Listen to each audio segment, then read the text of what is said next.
আসসালামু আলাইকুম। স্বাগতম মা কুকিং হাউস চ্যানেলের পক্ষ থেকে।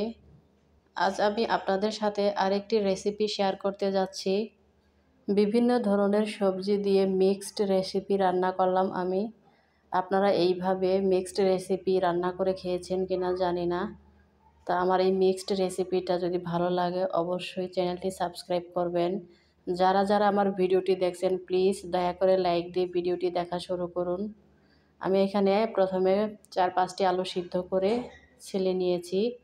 সিদ্ধ আলু এবং দিয়ে দিয়েছি একটি বড় সাইজের বেগুন কেটে নিয়েছি। বেগুনগুলো কেমন শেপ করে কেটে নিয়েছি। এখানে দিয়ে দিয়েছি সামান্য একটু জিরা বাটা, এক টুকরো আদা বাটা এবং দারুচিনি, এলাচ 4টি দারুচিনি এবং 2টি এলাচ আমি ব্লেন্ড করে বা বেটে দিয়েছি।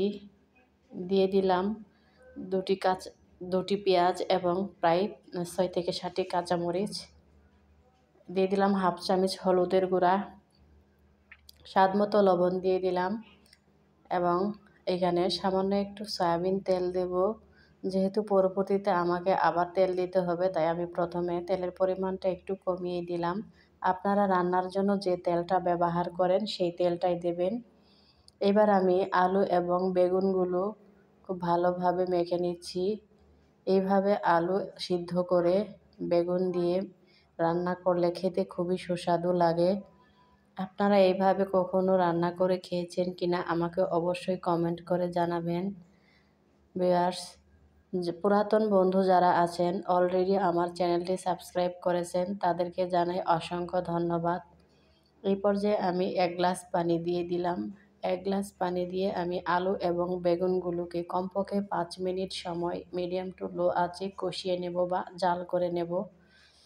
তো ভিউয়ার্স, আমি অফ ক্যামেরায় এখানে সামান্য একটু আদা বাটাও দিয়েছি। যেহেতু আমি শিলপাটা দিয়ে ব্লেন্ড করি তাই আদাটা একটু দেরিতে ব্লেন্ড করেছি। অফ ক্যামেরায় আমি একটু আদা বাটাও দিয়ে দিয়েছিলাম।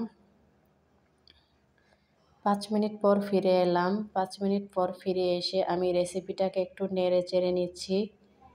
ভিউয়ার্স, যেহেতু আলু সিদ্ধ করে তরকারিতে দিয়েছি ঝোলের পরিমাণটা একটু বেশি রাখতে হবে। ফিরে এলাম 5 মিনিট পর।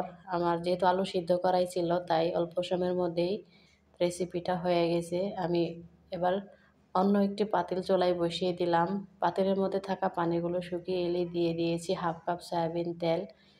তেলটি গরম হয়ে গেলে 1 চিমটি জিরা দিয়েছি। দিয়ে দিয়েছি 2টি এলাচ এবং প্রায় 4টি দারুচিনি।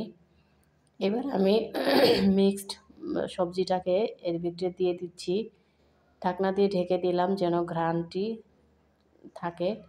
সবগুলো মিক্সড সবজি এখানে আমি দিয়ে ঢাকনা দিয়ে ঢেকে দিলাম। অফ ক্যামেরায় আমি সামান্য একটু পাঁচফোড়ন ভেজে গুঁড়া করে নিয়েছি এবং এই পাঁচফোড়নের গুঁড়াও আমি এখানে অফ ক্যামেরায় দিয়ে দিয়েছি। আপনারাও দেওয়ার চেষ্টা করবেন।